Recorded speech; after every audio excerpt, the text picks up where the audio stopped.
Hey, sports card collectors and investors, my collectibles friends, how are you doing today? We're going to talk about something that is a really fun subject I want to talk about, and it's really just how collectibles have become so hot as alternative investments. We're going to really dig into this. I want to talk about it holistically and get your thoughts, so stay tuned. You're not going to want to miss this.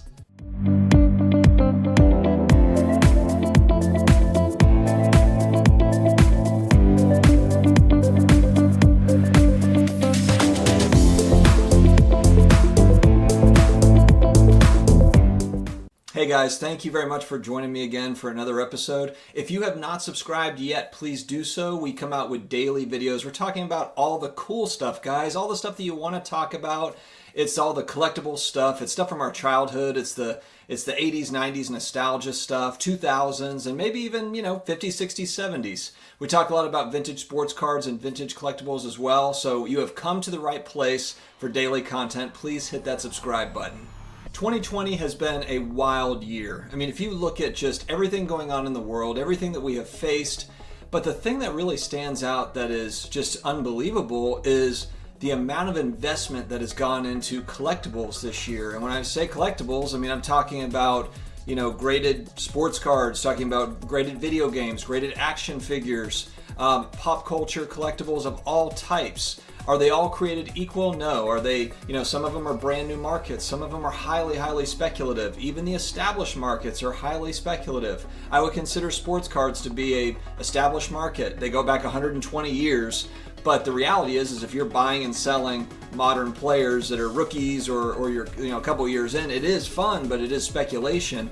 And so, it's been a wild, wild year. It's been so much fun, even through a really horrible time. And maybe that's part of the reason why the thing has exploded the way that it has. It's just people are trying to find something to grab onto that makes them happy. And what does that more than feelings of nostalgia from childhood or just stuff that makes you feel good, that brings you back to another time that was a good time?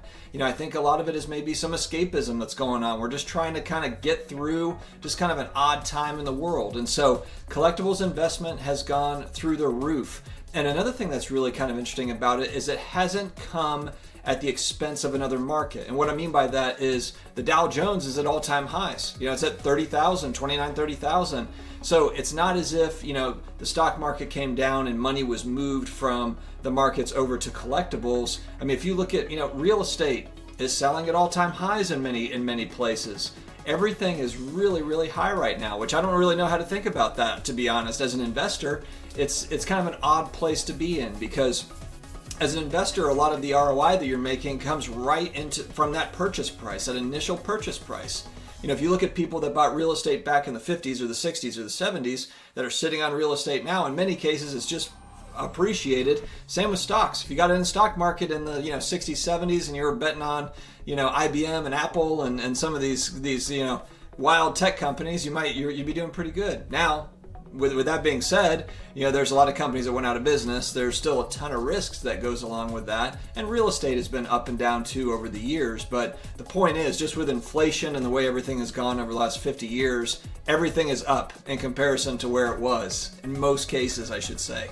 But collectibles this year have really just been absolutely on fire. I mean, you can see it just in sports cards. We'll start there. I mean, on the high end, you have Honus Wagner cards that have always been rare and expensive, but are hitting all new highs. We had a LeBron James RPA that sold for $1.8 million, which at the time was a record for a modern card, for a modern sports card, to just be broken a couple months later by the Giannis RPA that sold for $1.9 million. And I believe for both of those cards, new companies coming in offering fractional shares, coming in and investing in these cards, were the ones that made those sales happen. So you have companies now, fractional share companies that are coming in and altering the game as well. And one of them I want to talk about is Rally Road. And I'm not an investor in Rally Road or Collectible. Those are a couple of companies that come to mind. But the one thing I thought was very, very interesting is I saw an interview, and it was an investor with Rally Road, and they were talking about, and maybe it was partly, maybe one of them was an owner and one was an investor, but they said that the average age of their investors, so the average age of the people on their platform is 27 years old. Now, to give you some sort of context, Rally Road came out in 2017, and it was really focused around classic cars at the time. Classic cars. So if you're thinking classic cars, I'm thinking about my dad's age. My dad is big into classic cars. Not to say that 27-year-olds are not into classic cars. They are. But it's the nostalgia coming from the 50s, 60s, 70-year-olds that really are big on certain classic cars because they were either driving them when they were younger or they wanted to have them, etc. So just to hear that the average investor was 27 years old, it kind of struck me a little bit because we have heard rumbling some different things about, hey, look, collectibles, sports cards, pop culture collectibles, they are the new art. They are the new, they're taking the place of a lot of traditional investments. And one of the things in that interview that I thought that was very interesting is the Rally Road investors were saying this gives us an opportunity to invest in our passion. And who knows, maybe this year the craziness of 2020 has really moved people into really just, hey, I'm going to invest, I'm going to put time, I'm going to put my money into my passions. And if we look, a lot of YouTube channels have popped up like mine in 2020. And in part that was pushed from, kind of this uncertainty of, hey, you only live once, take advantage of it. If you're going to do something, do it. And you should be talking about the things that you love and that you're enjoying. And that should be kind of part of your part of your day. And that's exactly what this is for me. It's part of my day. So I thought that was just it was shocking to me because when I thought of the Rally Road type people, and they're selling like fine wines, rare wines, again, those aren't a lot of 25 to 30-year-olds in that bracket. I'm thinking of, and then the other part of that is you don't necessarily have at 27, I didn't have a lot of disposable income, not the same sort of disposable income that you have when you're 50 typically. And so, it's interesting to me. And I think that I know the millennial age group gets a lot of flack for being lazy, etc., whatever, but they are investing like crazy. That age group they're investors, and whether it's, Robinhood or it's Sportcards or whatever, they're in the mix on different things. And not that it's all good or it's all bad or whatever, but the point is at least their head is in the game. So I thought that was really, really interesting.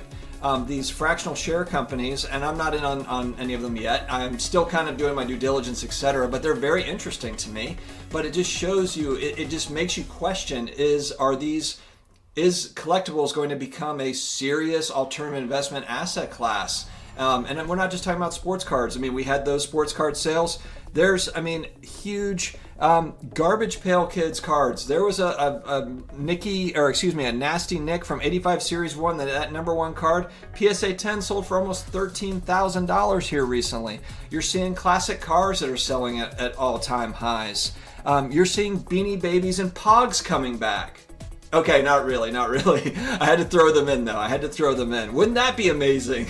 No, actually, the sad part is I was just on eBay and I was looking at Beanie Babies, and there were Beanie Babies sales that were showing sold listings at like $20,000. But I checked like the one bid, it's like zero feedback. There's a bunch of they look like fake sales. So I thought that was funny though. It's like, are they trying to are people trying to say show hey, Beanie Babies are back? We need to get back into Beanie Babies, but. Anyway, I thought I wanted to throw that in there to be funny. But I remember when I was a kid, Pogs, everyone had Pogs. But the point is that these 80s, 90s pop culture collectibles, they're rising. They're making action figures, graded action figures. I'll throw up some recent sales of those, and some of the prices might shock you. Graded video games. I've done videos on these as well. Previous videos where I'm talking about graded video games. I'll throw up a picture here too to show you and these are fairly recent sales. Not like these are, onesie twosies. These are fairly common. Fairly common. You're seeing them, so it's happening. And I wanted to touch on too, when I hear kind of I'm okay talking about pros and cons of this. I'm not one of these guys that's like, hey, sky's the limit, everything goes up forever. I'm not that guy. I'm realistic, and I think it's good for markets to have ups and downs. But I hear this kind of with collectibles, I hear this argument of it's a bubble. And bubbles, here's the thing that I like. Bubbles can last for 3 months or 5 years or 20 years. And it's kind of well, then you're kind of setting yourself up to always be right. It's oh, see, this was a 50-year-old bubble and now it's burst. It's I don't like that bubble argument because, yeah, there are certain bubbles that actually do happen, but if you're throwing everything in a bubble and it's all, of course we're speculating, but you're speculating on everything. With traditional investments, you're speculating, whether it be a stock, whether it be a piece of real estate. Maybe it's more safe because it's traditional and it's the stock market represents the U.S. economy. So it's more safe. The belief is it's more safe anyway than a sports card. Fine. But here's the reality. If there's a global meltdown, if there is a financial crash, I hear a lot too, like sports cards will be first to go. Well, let me tell you, if there is a, financial crash, it won't just be sports cards that drop in price. It'll be the stock market, it'll be real estate, and it'll be everything, because that's how it works. So this whole thing of like, you know what, watch out for that financial crash. Well, we could say that about anything. So, I'm not like sky's the limit, but I'm also not going to be like, hide because everything's about to explode. I mean, we just don't know. Could happen, might not happen, none of us know. Something that really, really intrigues me about collectibles too when we're looking at it is if we're making comparisons to what are people really spending money on today. If we're looking at, it's the 80s, 90s pop culture collectibles that I'm talking about, and early 2000s stuff too. They're putting big money into these things. To me, these are multi-generational brands. The knock on collectibles a lot of times is, hey, each generation has their thing. And up until this point, I think that is true. I think it's true that if you were a big collector of a certain antique toy, maybe those toys aren't made anymore. Maybe no one likes wooden trains or whatever it is. But these are brands that are being built. Let's just use Teenage Mutant Ninja Turtles or Ghostbusters or any of these kind of 80s, 90s pop culture. If you look, they're not making any new characters nowadays, and the ones they are kind of flop in comparison to the Marvel stuff and the DC stuff and all the characters that we already have. They're not making any new stuff. They're doing remakes on everything. If you look at what's coming out in the movies, it's all a remake. They're remaking everything from the 80s and the 90s and the early 2000s. So that's kind of my point. And so if you're going to remake everything, that's reintroducing it to this next generation and the next. So all of a sudden, this one generational brand now turns into a multi-generational brand. What does that mean if you're investing in those pieces? If you're investing in, the Silver Age comic books, the Stan Lee stuff from the 60s where you've got the first appearance of Fantastic Four and the first appearance of Black Panther, etc. I mean, to me, I think that it's going to carry weight. It gives it more validity over time. Now, of course, pricing is everything. Scarcity is everything. You have to look and really, really do a ton of work. But if you are passionate about stuff, then you'll put that work in to do it. So I want to hear your thoughts, though, guys. Why are collectibles exploding? Do you think it continues? And I want to hear really thoughtful dialogue on this because I've just put a lot of thought into it. And I think that, and I've learned a ton from you all, too. So let me know what you think on my thoughts and then offer your own. I'd like to hear and learn. Please do subscribe. We are the Collectibles Investing channel. That's what we are, guys. That's what we do. So thanks for joining us. We will talk to you later.